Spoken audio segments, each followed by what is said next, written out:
Secara historis, pasca terjadinya commodity rally biasanya disambung dengan properti dan otomotif rally. Jika diamati, sektor properti pada 2022 masih belum diapresiasi walaupun sudah ada kenaikan dari segi marketing sales dan kinerja keuangan. Lalu, kenapa Stockvitor masih memiliki conviction terhadap sektor otomotif? Hal apa saja yang perlu diperhatikan ketika melakukan analisa? Kita bahas di Stockvitor episode ke-30 kali ini.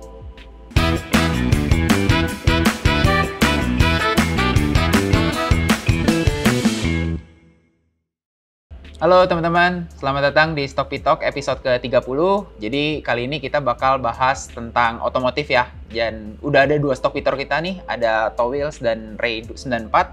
Jadi kita akan ngobrol-ngobrol nih, kenapa sih kira-kira ada apa gitu ya yang terjadi dengan sektor otomotif dan kenapa mereka bisa punya conviction di sektor otomotif.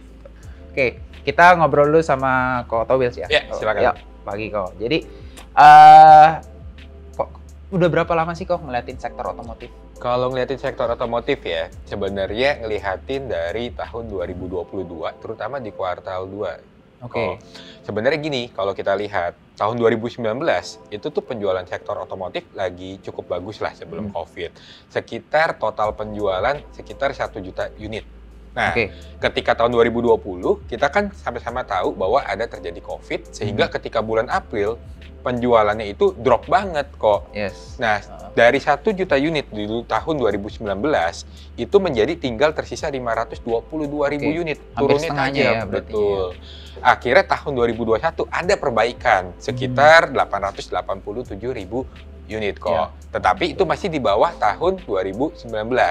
Barulah pada tahun 2022 ini akhirnya pertama kalinya setelah COVID itu berhasil mengalahkan penjualan di tahun 2019.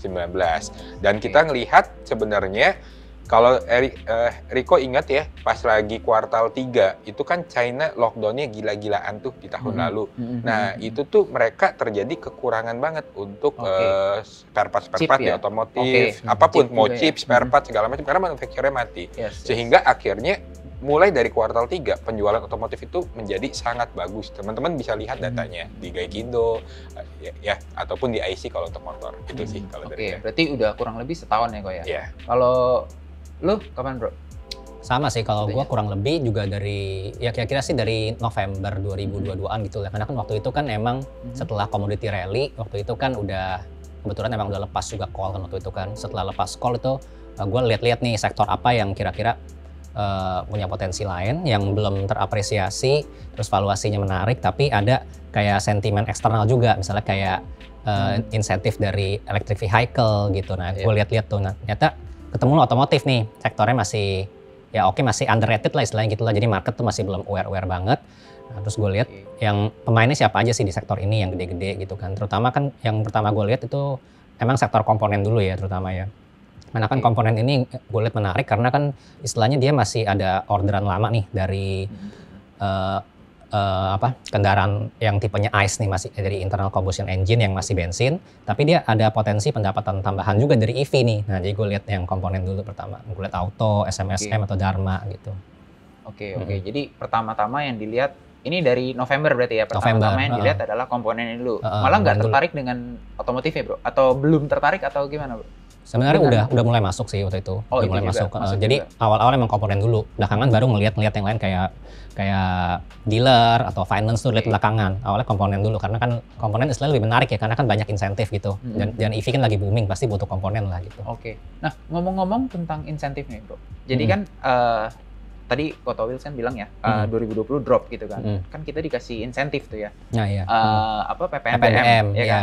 Terus itu ngedorong sampai 2021 tadi naik juga gitu ya. Terus 2022 masih ada cuman dikurangin gitu kan ya. Nah, sekarang kan udah nggak ada nih. Nggak ada. Gitu kan. Kira-kira masih bisa naik nggak kalau menurut Bro Ray? Menurut gue masih sih. Pertama karena istilahnya orang kan kayak daya belinya udah mulai pelan-pelan mulai pulih lagi kan. Terus mobilitas juga udah mulai balik lagi gitu. Jadi dan sekarang kan juga suku bunga juga ya seenggaknya kan udah di halt lah gitu kan, udah nggak naik-naik lagi gitu kan. Itu kan juga ngaruh lah, karena kan suku bunga ini kan ngaruh ke orang bakal ngambil pembiayaan atau enggak gitu kan, entah itu mobil bekas, motor bekas, motor baru gitu, itu kan ngaruh juga ke suku bunga kan kalau misalnya orang mau ngambil. Cuma karena memang udah berhenti suku bunganya udah belum naik-naik lagi, gue rasa sih ngaruh ya, karena jadi demand-nya nggak bakalan sampai turun banget gitu, walaupun insentifnya udah dihapus gitu. Cuma karena udah balik ke istilahnya new normal gitu, ya new equilibrium lah gitu lah. Jadi ya pasti ada lagi aja gitu. Oke. So kalau boleh saya summary, jadinya tuh kalau ngeliatin sektor ini pertama ya karena kejadian tadi lah ya sama ya kurang lebih sama Kota Wheels. Terus karena otomotifnya dilihat dulu nih pertama-tama, terus udah gitu juga ya sekarang kita udah kembali ke new normal dengan suku bunga yang udah di halt gitu kan. Benar. Berarti ya kasarnya orang mau beli juga sekarang jadi kebutuhan kan ya, karena udah kembali lagi nih jalanan rame gitu lah ya. Sama kalau mau financing pun ya bunganya udah kurang lebih ketebak lah ya, gitu ya. Kalau next nih kan tadi mungkin balik ke Kota Wheels dulu nih kok. Tadi kan ada disebutin kalau Bro Ray kan tertariknya nih sama komponen ya. Berarti kan ada SMSM, Dharma ya, dua itu. Kalau Koko tertarik yang mana? Sebenarnya gini, teman-teman ketika memilih untuk sektor otomotif, teman-teman juga harus paham dari bisnis dari masing-masing emiten.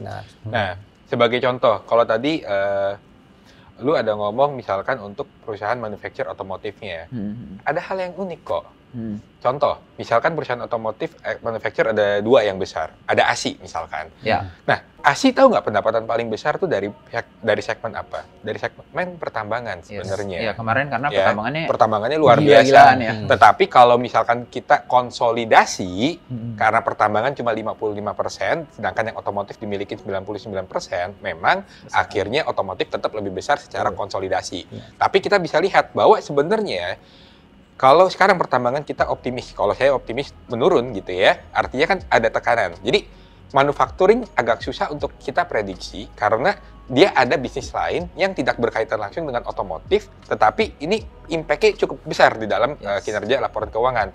Yang lebih unik lagi kok, yang kedua, misalkan Indomobil, IMAS. Oh itu yang naiknya tinggi, gila-gilaan. Tapi tahu nggak, segmen otomotifnya rugi. Oh, oke. Yang segmen yang dia untung sebenarnya adalah pembiayaan. Jadi penjualan otomotifnya rugi, pembiayaannya untung.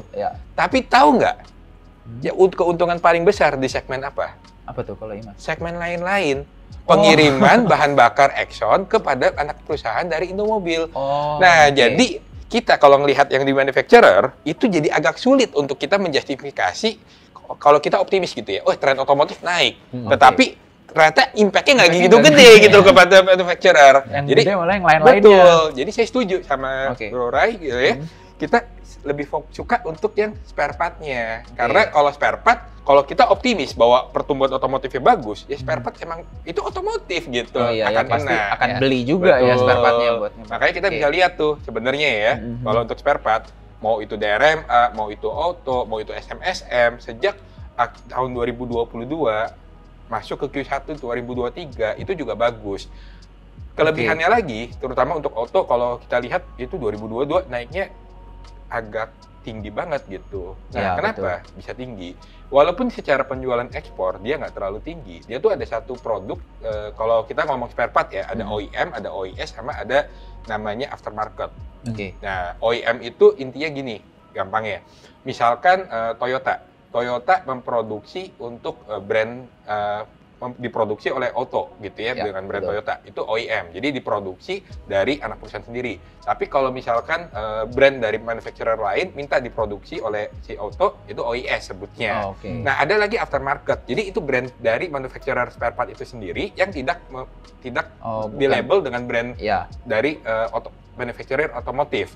Nah, si Auto itu tuh sebenarnya dia punya brand yang cukup bagus namanya Aspira, dan itu ekspornya kemarin tinggi sekali karena seperti yang tadi saya bilang, dari bulan kuartal 3 2022 kemarin itu kan hancur Cina manufacturer. Jadi itu banyak sekali ekspor kita yang tinggi. Makanya kalau kita lihat data di Gaikindo gitu ya, ya teman-teman bisa lihat itu ekspornya sangat luar biasa dari Juli ke atas di tahun 2022. Jadi saya percaya sektor yang paling menarik di otomotif gitu ya, itu emang masih spare part gitu.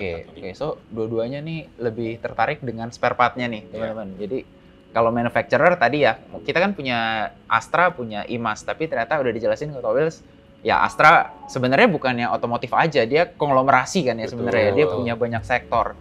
Terus kalau dari IMAS, ya ternyata otomotifnya rugi. Lain-lainnya nih. Jadi kalau kita bullishnya sama sektor otomotif, milih IMAS kayaknya lebih susah untuk diprediksi jadinya ya. Untuk diprediksi, betul. Karena lain-lainnya nih yang lebih berpengaruh ternyata. Ya, dan mungkin tambahan lagi, kalau teman-teman misalkan, tapi saya tetap nih pede karena contoh ASI itu mau gimana pun saat ini under value sebenarnya. Either ketika nanti UNTR misalkan labanya turun, tetap sebenarnya harga ASI di 6.600 menurut saya sebenarnya masih murah. Kalau IMAS kayaknya udah price in lah ya dengan kenaikan yang luar biasa kemarin. Nah, teman-teman ketika misalkan mau pilih untuk manufacturer, teman-teman juga harus mengerti produk apa yang laku. Jadi kalau misalkan teman-teman bilang, kayaknya penjualan untuk IMAS untuk segmen otomotif, teman-teman nggak usah ngeliatin penjualan mobil Nissan-nya, nggak usah ngeliatin penjualan passenger car untuk yang brand-brand lainnya, karena itu kecil. Teman-teman lihat aja kalau IMAS itu adalah Suzuki Carry-nya sama truk Hino-nya dia, udah itu aja gitu, karena itu yang paling besar. Kalau teman-teman ngomong passenger car, ngelihat trennya passenger car bagus segala macam, baru kita ngomong ke ASI, karena ASI itu rajanya passenger car. Gitu. Oke. Nah ini tambahan insight nih dari Koto Wheels. Mungkin kalau kita udah dapet nih, berarti kan sektor otomotif, subsektornya lebih suka ke spare part gitu ya. Mungkin mau turun lagi ke emitennya nih Kok. Jagoannya dari Koko apa nih Kok? Kalau saya otomotif itu suka tuh sebenarnya dua sih, DRMA sama SMSM sebenarnya. DRMA sama SMSM. Kita kalau kita ngomong, sekarang kita ngomong subsektor gitu ya, kita ngomong ke spare part. Teman-teman kalau mau ngelihat ke spare part gitu ya, teman-teman lihat di dalam perjanjian kontraknya. Jadi kebanyakan manufacturer spare part itu yang tadi saya sebut OEM dan juga OES gitu ya. Jadi dia maklon untuk produk dari orang lain. Nah, teman-teman lihat dia kontraknya dengan siapa ya. Jadi kalau misalkan auto, kontraknya kebanyakan memang dengan brand-brand dari Astra gitu ya. Jadi ketika Astra naik, dia naik. Nah, salah satu brand yang lagi luar biasa peningkatan penjualan di Indonesia selain brand yang dimiliki oleh Astra itu adalah Hyundai. Betul. DRMA itu pegang Astra untuk yang di Hyundai juga ya. Dia juga ada pegang Hyundai dan juga ada spare part juga untuk motor di AHM. Jadi 3 brand yang paling kuat otomotif di Indonesia, mobil ya produk Astra, Toyota, Daihatsu gitu ya. Hyundai yang lagi naik daun saat ini, dan juga untuk motor ya apalagi selain Honda gitu di Indonesia, itu dipegang oleh DRMA gitu. Nah, yang kedua sebenarnya SMSM. Jadi kalau kita lihat secara segmen, SMSM itu paling bagus, dia juga OEM, OES sama ada aftermarket mereknya Sakura. Nah, yang lagi sangat diuntungkan SMSM itu adalah untuk penjualan ekspor. Sekarang, tahu nggak pertumbuhan penjualan ekspor paling bagus di dunia saat ini negara mana kira-kira? Ekspor di dunia itu ya kalau Amerika pasti lagi goyang lah ya sekarang kan. Paling bagus. China. Salah. Amerika Selatan, Argentina, Brasil. Itu adalah 2 negara pertumbuhan double digit yang paling tinggi saat ini. Nah, kebetulan SMSM itu tuh sebenarnya dulu ada satu kompetitor untuk untuk filter namanya Donaldson. Dia udah nggak lanjut bisnis. Jadi market di Amerika Selatan jadi tambah gurih lagi buat SMSM. Mantap lah gitu. Emitennya bagus, manajemennya bagus, sentimen marketnya juga bagus. Jadi 2 itu kalau dari saya. SMSM dan juga tadi DRMA ya. Kalau dari Bro Ray, kira-kira sukanya yang mana Bro? Kalau komponen ya, komponen sukanya auto sama DRMA sih. Auto sama DRMA. DRMA sama atau? Kalau mirip-mirip sih, terutama kurang lebih. Terutama karena auto sama DRMA itu kan mereka kan sama-sama klien base-nya paling gede kan AHM Astra, kan. Yang motor terutama kan dua-duanya. Terus kalau auto kan klien base keduanya terbesar itu Daihatsu, Astra juga. Terus di DRMA tadi seperti yang Koto Wheels bilang kan emang ada supply ke Hyundai juga lewat GV-nya dia kan yang Kyungshin itu kan. Nah, terutama untuk auto. Kalau auto itu kan pertama valuasi lebih menarik ya, terus secara dividend yield juga lebih murah, dan mungkin dia udah sampai tahap bisa dibilang mungkin lebih ke mature stage gitu ya. Jadi kan ya minim capex, minim ekspansi gitu loh. Jadi kan bisa lebih leluasa buat kasih shareholder return gitu ya. Kalau Dharma kan masih dalam fase ekspansi gitu, itu baru akuisisi yang PT yang dari Jepang juga gitu kan, yang di Indo, terus ini baru mau dikonsol lagi di Q2 ini gitu. Nah, cuma kalau Dharma kan emang karena masih growth stage gitu, jadi valuasinya ya mungkin agak lebih mahal gitu, cuma karena dia masih growth kan jadi market bisa justify lah gitu valuasinya kalau premium gitu. Terus kalau untuk auto sama Dharma ini karena keduanya sama-sama komponen yang supply-nya itu kebanyakan ke AHM kan. Dan kita kan bisa ngelihat juga dari datanya IC gitu kan, penjualan sepeda motor dari Januari sampai Mei itu kurang lebih naik sekitar 38%-an nih per tahun year on year-nya. Terus kalau dari bulan Mei-nya sendiri ke April itu naik 49%-an. Itu kan karena bulan April tuh nggak efektif ya, karena kan kena lebaran, libur gitu. Nah itu jadi katanya naiknya kayak kelihatan banyak. Dan menurut data Gaikindo juga itu ekspor komponen dari Januari sampai Mei itu naik 44%-an year on year. Jadi dari Mei 2023 sampai Januari-Mei 2022 itu naik 44%-an. Nah itu jadi menarik tuh karena dia kelihatan dari data ekspor komponen nyata masih besar gitu. Cuma kan nggak dirinci komponennya apa aja gitu. Cuma kan pasti pemain besarnya karena di Indo yang dua ini, ya jadi cukup menarik gitu. Terutama kalau untuk auto juga ya, karena kan tadi kan seperti yang dibilang Auto Wheels juga mereka kan ada jadi OEM, OES sama aftermarket gitu kan. Mereka kan ada merek sendiri, Aspira gitu. Itu kan juga emang growth-nya bagus. Dan untuk ekspor tadi juga udah, yang tadi data Gaikindo. Terus tadi sekilas terutama untuk auto karena kan dia kan bagian dari grup Astra. Nah yang menarik lagi dari grup Astra ini sebenarnya kan yang kita tahu dari sejarahnya grup Astra ini kan zaman-zaman yang waktu 98 itu kan dia kan sempat kepemilikan keluarga Surajaya kan lepas nih ke Jardine kan. Nah tapi ada yang menarik nih, nyata kue-kuenya distribusinya itu masih dipegang oleh mantan-mantan petingginya Astra nih. Jadi kayak misalnya kayak yang distributor motor Honda wilayah Jawa Barat nih, itu masih dipegang oleh Jaya Adicipta Motora punya Pak TP Rahmat grupnya. Terus kalau yang di Jakarta punya distributor motor Hondanya itu paling banyak yang dipegang oleh Wahana Arta Group. Itu punya keluarganya Boy Thohir. Itu kan juga ex petinggi Astra kan papanya kan. Terus kalau dari Jawa Timur dan NTT itu yang pegang distributor motor Honda tuh MPMX. Edwin Surajaya, Saratoga, Sandiaga Uno gitu kan. Nah itu kan jadi menarik tuh karena kan istilahnya jadi masih ada hubungan baik dengan mantan founder-founder lamanya gitu. Jadi distribusinya juga bisa lebih smooth gitu. Oke, menarik nih ya. Bisnisnya nggak kalah lengkap sama Auto Wheels. Tadi kalau nggak salah dengar ada sempat ngomong ini kalau di spare part ya, berarti ada yang tertarik lagi kan bro selain spare part? Sebenarnya sih kalau pertama kan kita kan harus ngelihat dulu jenis bisnisnya ya kalau otomotif ya. Jadi kan kita nggak bisa tembak langsung kayak tadi ASI, IMAS itu berarti otomotif. Enggak, karena kita masih perinciin lagi konsolnya apa, terus revenue kontribusinya apa, sektornya gitu kan.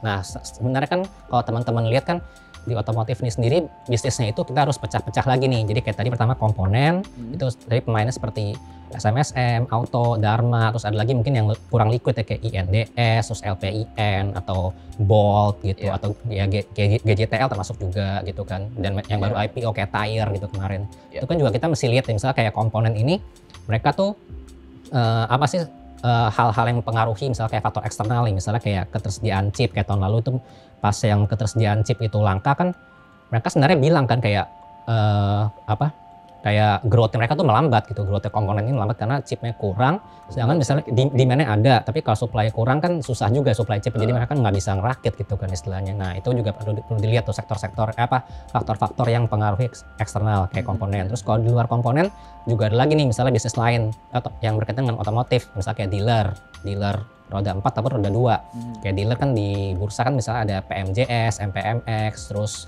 ada Boga, terus ada IMAS juga termasuk sih, pokoknya IMAS kayak gitu termasuk juga karena kan anak PT-nya ada yang dealer juga gitu kan. Nah itu juga, jadi kita mesti lihat tuh sektor-sektor bisnisnya juga, jadi kayak komponen, dealer, terus ada multi finance. Multi finance itu kan salah satu faktor yang pengaruhi misalnya kayak suku bunga, misalnya kalau suku bunga lagi tinggi mungkin orang kayak nahan dulu nih ngambil pembiayaan gitu kan, nanti dulu tunggu suku bunga turun. Kalau multi finance kan pemainnya kayak UOMF, ADMF, BEVIN, itu IMJS, CEVIN gitu. Jadi selain mereka kan juga ada lagi misalnya kayak sektor supporting lah, misalnya kayak pelabuhan nih, car terminal, IPCC gitu. Nah itu kan juga ada kayak begitu. Itu bullish semua bro? Atau ada yang nggak bullish? Enggak, kalau gue sih lebih demennya pertama komponen, kedua sih lagi ngeliat multi finance. Karena kan kalau multi finance untuk otomotif kan? Iya, untuk otomotif. Karena kan kalau misalnya rate mulai stuck apalagi mulai turun tuh jadi menarik ya, istilahnya kan mendorong orang untuk mengambil pembiayaan baru gitu. Oke. Jadi selain itu juga lagi ngelihat tentang multi finance-nya gitu ya. Multi finance-nya. Oke. Kita coba bahas yang ini dulu ya, spare part dulu mungkin ya. Gitu ya. Tadi kan Auto Wheels, Dharma sama SMSM. Bro Ray, Dharma sama Auto gitu ya. Ini tapi tiga-tiganya nih sahamnya udah terbang nih sekarang. Yang jadi masalah itu kan sekarang ini saham terbang nih bisa dibeli atau enggak nih gitu kan. Ini kalau dari Auto Wheels dulu deh. Menurut lu masih boleh dibeli atau ya ya janganlah gitu atau gimana? Atau jual aja janganlah. Ini yang gitu. sebenarnya juga bingung. Dulu kan kami di Mentor Baik 16 April kita bahas, belum terbang. Habis dibahas terus terbang. Nah, sekarang pas lagi ditanya saya juga bingung nih sebenarnya posisinya karena terbang susah. Cuman teman-teman harus hati-hati sebenarnya. Jangan terlalu bullish.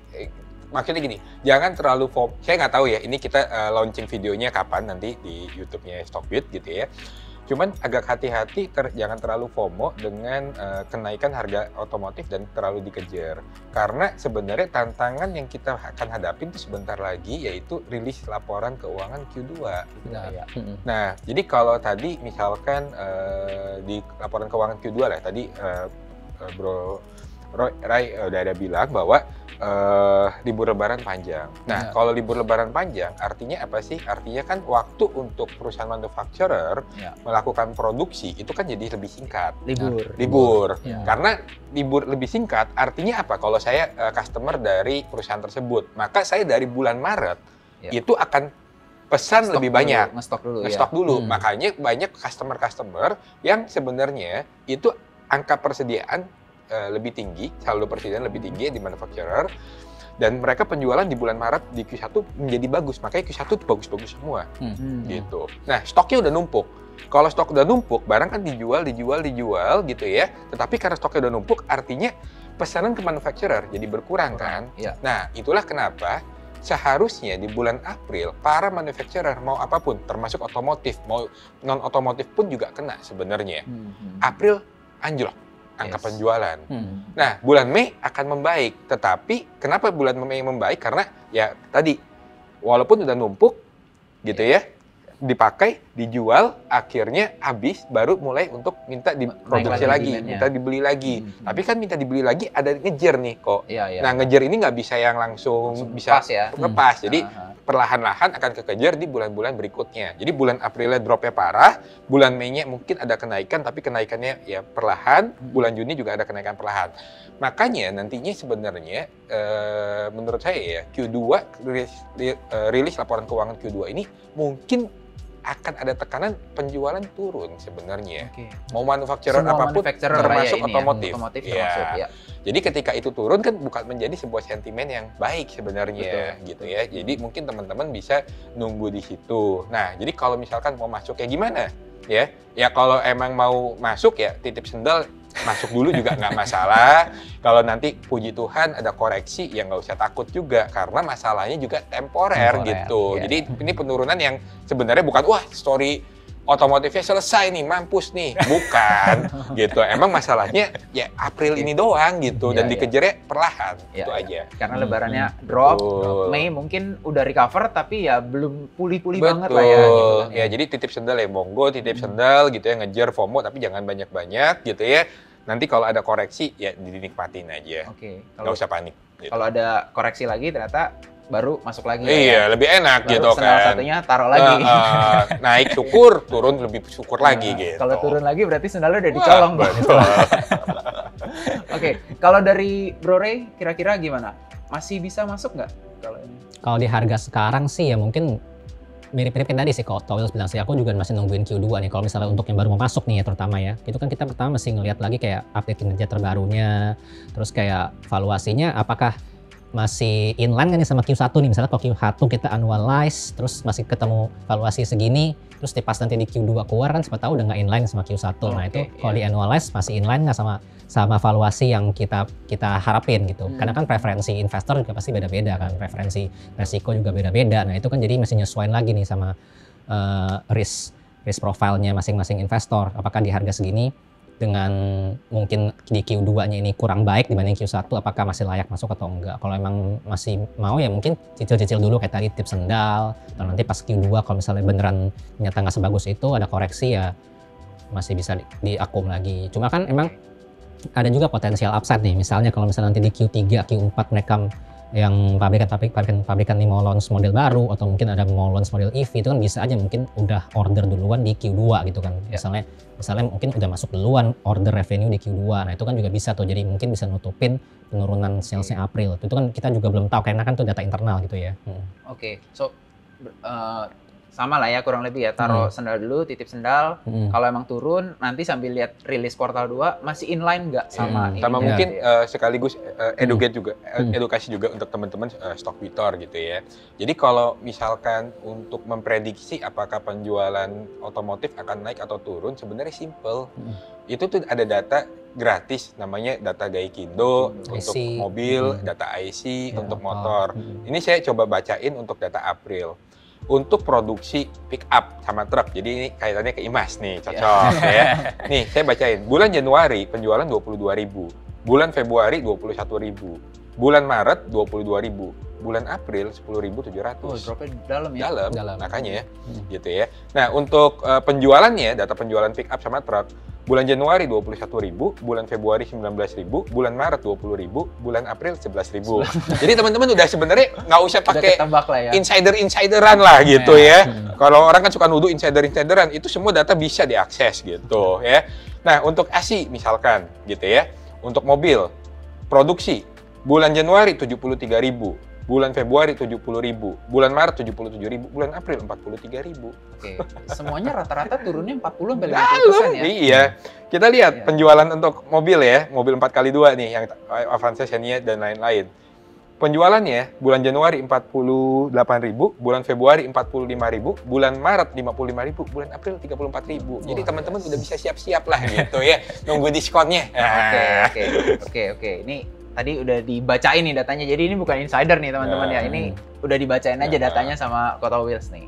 Oke, mungkin kalau ngomongin otomotif ya, satu lagi yang menarik itu kan yang lagi rame itu mobil listrik ya, electronic vehicle gitu kan. Nah, kalau ke arah situ, Kota Wheels dulu deh, ada bullish nggak kok? Nggak. No. Kenapa? Sekarang gini loh kok, kita ngomong logika aja. Jadi kalau kita ngomong otomotif, apalagi kalau lu pembisnis spare part, ada data yang paling penting, namanya VIO. VIO itu singkatannya Vehicle in Operation. Artinya jumlah kendaraan yang ada di dalam ini. Total nih ya, kok ya, saya bacain data. Saya sadur dari data yang diambil dari teman saya. Total VIO itu 1,4 miliar mobil di seluruh dunia. Ya. Indonesia itu sekitar 15 juta. Oke. Nah, sekarang kita lihat siapa produsen mobil listrik paling gede di Asia Tenggara. Itu negara Thailand. Ya. Tahun ini Thailand produksi mobil listrik itu cuma berapa? 60.000. Oke. Jauh ya? 60.000. 15 juta 60.000 bagi 60.000. 60.000. Nah, jadi anggap ya, kalau Indonesia punya kemampuan memproduksi mobil listrik sebagus Thailand gitu ya. 15 juta itu bagi 60.000 itu berapa tahun? Ya. Oke. Nah, sekarang kita ngomong logika lebih gila aja lah gitu ya, lebih optimis, nggak masuk akal. Penjualan otomotif tahun 2019 atau 2022 kemarin tinggi 1 juta unit per tahun. Artinya sekarang nggak ada penjualan combustion engine, semuanya electric vehicle. Berarti butuh berapa tahun? 15 tahun kok.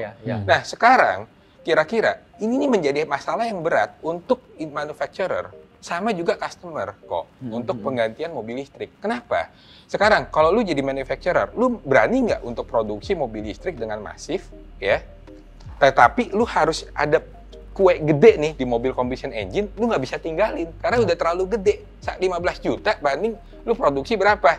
15.000, 20.000. Ya. Mau berapa lama? Jadi combustion engine ini masih perlu ditahan. Makanya kenapa kayak di Jepang, brand Jepang, Toyota, dia belum berani untuk masuk ke full EV. Yang dilakukan apa? Hybrid.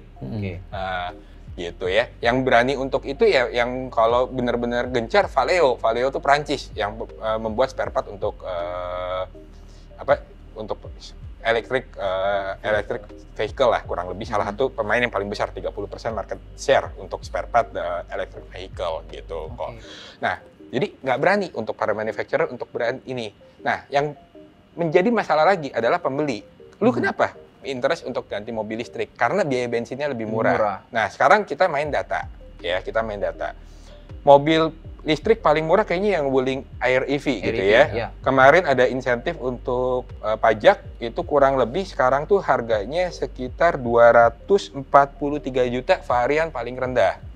Kita ngomong saingannya, kalau kita mobil combustion engine gitu ya, itu kita ambil yang rada paling tinggi, penjualan paling tinggi dan harga paling mahal di kelasnya Honda Brio.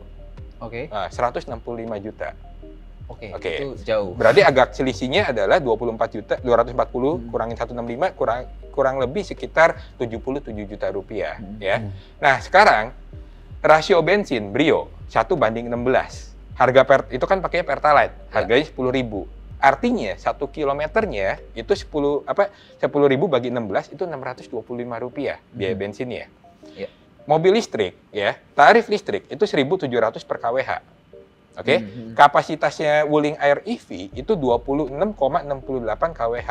Artinya biaya sekali isi bensin si Wuling Air EV itu murah memang, cuma sekitar 45.000 sekian rupiah.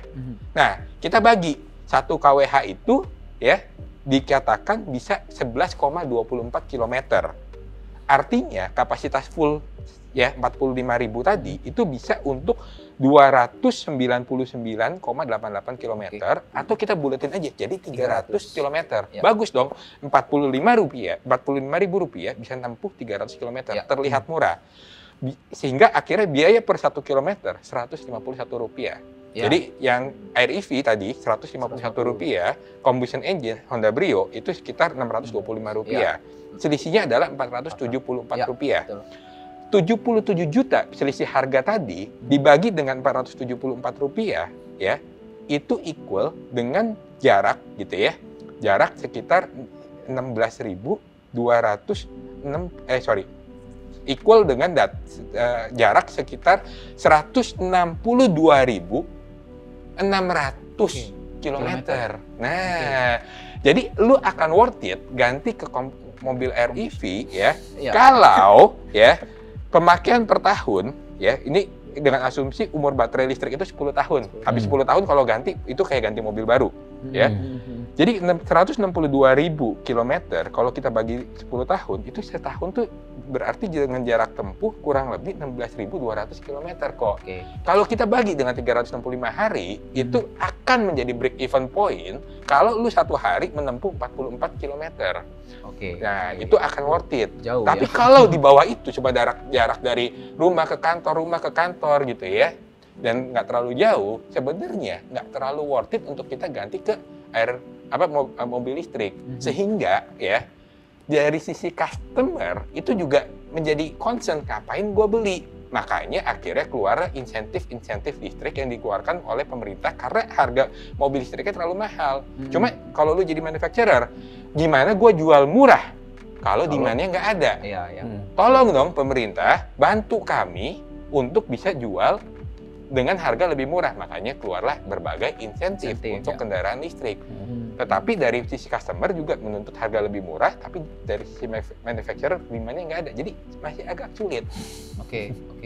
Jadi agak susah lah. Sebenarnya kalau story gimmick EV itu story untuk lebih gimmick ke arah valuasi, ke arah story. Supaya, tapi kan kalau seandainya ya, dia kan boleh dibilang 60.000 tadi Thailand itu yang paling bagus. Indonesia kan di bawah itu ya, dengan kemampuan vehicle in operation-nya 1 jutaan itu ya? 15 juta ya? 15 juta. Berarti kan low base kok?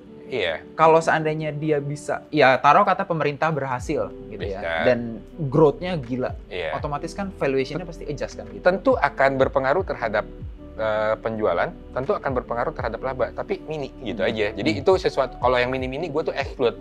Kalau lu mau kita ngomong valuasi, kita mau ngomong as a business, kita ngomong spare part dari combustion engine. EV ada pengaruh, tapi nggak kecil banget lah gitu. Masih mending lu ngomongin itu kirim bahan bakar lagi aja lah gitu. Walaupun growing 1 bagger, 2 bagger itu belum ada artinya lah ya. Belum. Terlalu kecil. Kita harus ngomongin spare part untuk ke combustion engine. Oke. Kalau dari Bro Ray kira-kira kalau EV gimana nih pandangannya? Sebenarnya sih kalau gue lebih ke netral sih ya. Emang kayak dia kan bisa jadi kayak semacam story long term gitu, terutama kan untuk yang kayak bisnis yang lain lah di luar otomotif, bisa kayak hilirisasi, mining gitu, terus sampai ke produk-produk jadinya kayak entah baterainya atau komponen yang lain gitu. Tapi kan karena tipe-tipe kendaraan yang masih ICE ini masih diperlukan gitu, dan kayak tadi seperti dibilang Kota Will juga kayak pertama kan masalahnya kan konsumen itu kan di harga ya, harga jual gitu kan. Kalau harga jualnya emang masih tinggi, terus kayak keuntungan yang didapat dirasa kurang gitu worth it gitu, orang jadi malas ganti gitu kan. Makanya kan sebenarnya kan pemerintah ini kan sebenarnya kan kemarin tuh udah sempet kasih insentif yang dari sisi produsen juga gitu. Jadi bukan cuma ke konsumen. Kayak konsumen kan mungkin dikasihnya kayak PPNBM untuk mobil, PPN untuk mobil listrik dari 11 jadi 1% gitu kan. Terus ada juga yang kalau untuk motor listrik kan subsidi 7 juta gitu kan, dipotong langsung harganya. Cuma kan tuh perlu berapa mekanisme dan hanya golongan tertentu doang yang bisa dapat gitu kan. Betul. Nah, tapi kan sebenarnya pemerintah kasih juga insentif ke produsen. Cuma kan itu kan mungkin kurang di-highlight berita aja ya. Sebenarnya itu ada kayak insentif untuk tax holiday 20 tahun, itu untuk yang manufacturer EV berikut komponennya. Itu sebenarnya ada. Cuma itu mungkin belum tahu di lapangan apakah udah jalan atau belum. Terus ada juga insentif PPN, impor komponen-komponen EV berikut mesinnya, itu juga ada. Jadi sebenarnya produsen-produsen ini kalau bisa manfaatin insentif ini sebenarnya cukup menarik gitu. Tapi kan sekali lagi tadi balik lagi, kalau misalnya emang demand-nya nggak sebanyak itu, mereka juga pasti jadi males impor yang tadi ini kan. Mereka pikir manfaatin aja mungkin line yang udah ada, atau mungkin manfaatin lini produksi yang lain yang mungkin mirip-mirip gitulah yang bisa jalanin gitu kan, daripada mereka impor baru lagi. Mereka ngambil resiko misalnya ngutang bank atau apa, tapi demand nyata masih belum sebesar itu gitu. Mungkin baru dipakai nanti insentifnya. Cuma kan insentifnya ini masih berlakunya sampai kapan kita belum tahu juga, karena kan pemerintahan nanti juga mau ganti gitu kan, misalnya ganti regulasi juga gitu kan. Oke. Mungkin kalau infrastrukturnya juga kurang sekarang ini. Kalau lu nyetir ke Surabaya sampai Bandung udah selesai gitu. Kita mesti plot dulu nih. Ini charging stationnya di sini nih gitu. Benar. Ini juga sebenarnya jadi semacam peluang bisnis ya buat manufaktur komponen. Sebenarnya kan kayak ada beberapa manufaktur komponen kayak Auto itu kan dia ada divisi Astra Auto Power kan, itu yang buat charging stationnya ya. Nah itu kan sebenarnya DRMA juga katanya. DRMA dia lebih ke baterai pack sih ya. Cuma ada juga si swap station dia kan. Nah itu kan sebenarnya juga jadi peluang nih untuk bisnisnya komponen nih. Jadi semacam side bisnis lah. Jadi bisa ada charging station, swap station, itu kan juga bisa jadi tambahan masukan. Cuma kan sekali lagi mungkin nggak sesignifikan itu, tetap masih signifikan yang dari kontribusi dari yang ICE ya kan. Karena memang ya yang beredar di jalan juga EV-nya masih sedikit ya. Benar, sedikit. Mau bikin mobilnya kayak mau bikin infrastrukturnya itu masih pasti tambahan aja ya. Tambahan aja benar. So ya mungkin growth-nya masih, ya mungkin growth-nya besar tapi karena low base secara effect nominal itu mungkin nominalnya masih jadi kecil ya. Benar. Oke. Nah ini mungkin juga kasih insight nih buat teman-teman yang lagi di luar sana lagi bullish banget kan dengan EV. Mungkin ini bisa jadi balancernya lah ya. Kira-kira ini loh sudut pandang lainnya dari EV gitu ya. Selain bullish gitu kan. Oke, mungkin pertanyaan terakhir. Strateginya nih. Kalau waktu pertama kali melakukan pembelian gitu ya. Misalnya ini mungkin berlaku juga buat nanti kalau teman-teman punya bullish di sektor lain gitu ya. Waktu pertama kali melihat peluang gitu ya, atau potensi di industri otomotif ini, pembeliannya gimana sih? Apakah langsung gitu ya? Oh bagus nih, langsung beli, atau oh kayaknya bagus nih, beli dulu sedikit, terus nanti oh iya bener bagus, tambah lagi atau tambah turun, tambah beli atau gimana? Kalau dari Bro Ray dulu, boleh? Kalau waktu itu sih karena emang habis take profit dari sektor lain gitu, jadi langsung pindahin, jadinya emang lump sum sih waktu itu sih metodenya pakainya. Cuma emang ketika berjalan waktu kan emang dilihat sektornya emang baik, terus kayak sentimen eksternal juga mendukung gitu kan, dan kinerja keuangan juga mendukung gitu. Akhirnya emang sempat average up lagi, nambah lagi gitu. Cuma average up itu nggak sebanyak yang nominal awal pas lump sum gitu. Cuma ya gitu karena kan jadi masih hold aja gitu. Sebenarnya sih emang yang lebih baik itu kalau misalnya nggak yakin banget sama sektornya, lebih baik emang averaging, ya dollar cost averaging, lebih bagus DCA emang. Cuma emang karena waktu itu ngelihat sektor ini masih underrated, terus belum terapresiasi dan banyak faktor eksternal lain, sentimen-sentimen yang mendukung, valuasi juga menarik, ya udah jadi lump sum aja gitu. Oke, langsung. Kalau seandainya something wrong happen, bad thing happens, cut loss berarti ya. Yang waktu itu sih emang udah pertimbangin kayak ya ini valuasinya udah menarik lah, harusnya nggak yang sampai drop lagi, karena kan emang udah mobility juga balik gitu kan, terus kayak udah reopening gitu kan, jadi udah mobilitas balik, ya harusnya nggak yang sampai gimana banget lah gitu. Kalau Thomas gimana? Mungkin saya analoginya agak lucu dulu nih kok. Ya, lu baru nikah kan sama BK. Kongres dulu ya. Kalau lu masih baru nikah, itu kan lagi sayang-sayangnya istri lu ke lu, apa pulang kantor dimasakin segala macam. Coba habis 5 tahun, 6 tahun lu udah nikah, lu pulang kantor, udah lu masak aja mujigai topoki ya gitu ya. Masak sendiri gitu. Nah, sama sebenarnya dengan otomotif kok. Jadi kalau otomotif, ketika lu ada penjualan unit baru pas lagi naik untuk tinggi, sebenarnya itu adalah awal siklus dari otomotif. Karena sama seperti lu ketika sama istri, dimasakin ketika pulang, ketika kita punya mobil baru, sama, kita lebih care untuk maintenance. Ketika care untuk maintenance, pemakaian spare part menjadi meningkat sebenarnya gitu ya. Tetapi ketika lu udah lebih dari 5 tahun, lebih dari 8 tahun, yang penting jalan deh. Gua pakai produk palsu, pakai produk palsu gitu kan. Udah nggak sayang lagi lu sama mobil lu, kurang lebih. Juga pinggir jalan aja. Betul, ya, seperti itu kurang lebihnya ya analoginya. Jadi sebenarnya kita lihat bahwa kenaikan untuk tren penjualan otomotif itu benar-benar terjadi itu baru di tahun 2022 kemarin ya. Dan 2023 dari Q1 ini naik, Q2 kita lihat lah ya. April sih tadi kan data turun, tapi menurut saya sebenarnya secara overall years itu masih naik. Nah, ini kita masih baru awal siklus. Jadi kalau misalkan ditanya apakah udah mentok, sebenarnya karena awal siklus ini saham cyclical yang nggak sependek main call lah durasinya, karena mobil masih disayang-sayang gitu berapa tahun berikutnya gitu ya gampangnya. Nah, cuman kembali lagi karakter orang. Sekarang semua emiten otomotif udah naik, auto kayaknya udah beggar gitu ya. RMA udah beggar gitu ya. SM 1400 sudah mau 2000 gitu kan. Udah naik semua. Jadi ini tergantung karakter. Kalau orang yang mainnya besar, mereka tidak akan terlalu takut dengan penurunan jangka pendek. Karena mereka kejar barang. Jadi selama ada yang turun, selama ada yang mau taking profit tapi masih di early stage gitu ya, fase awal ya happy-happy aja. Gua turun tambah lagi karena dananya banyak gitu ya, dan dia butuh jumlah barang. Jadi ambil aja, kenapa takut?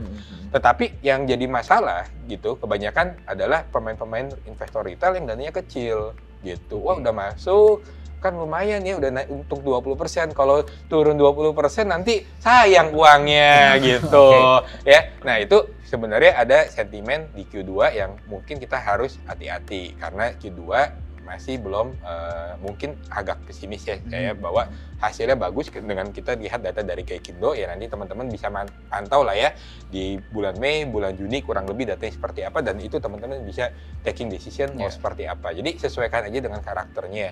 Kalau lu pemain dana besar, lu duit besar, duit susah nyari barang gitu ya, ya ngapain takut. Tapi kalau ngehajar over 1 langsung hilang semua gitu kan. Nah, jadi yang lu kalau mau beli yang istilahnya gua nggak mau naikin harga, jadi harus belinya bertahap ya. Happy gitu dengan orang-orang profit taking di dalam fase awal dari cyclical ini. Jadi tergantung lah preferensi dari teman-teman seperti apa. Karena nggak bisa semua orang disamaratakan gitu ya. Ada yang turun 20%, happy. Ada yang turun 20% mules gitu kan. Iya, mules, nggak bisa tidur. Jadi sesuaikan. Oke. Itu aja. Mungkin diskusi kita kali ini. Thank you Bro Ray udah datang. Thank you. Nah, thank you juga buat teman-teman yang udah nonton. Sampai ketemu lagi di Stock Talk episode selanjutnya. See you. Okay, see you.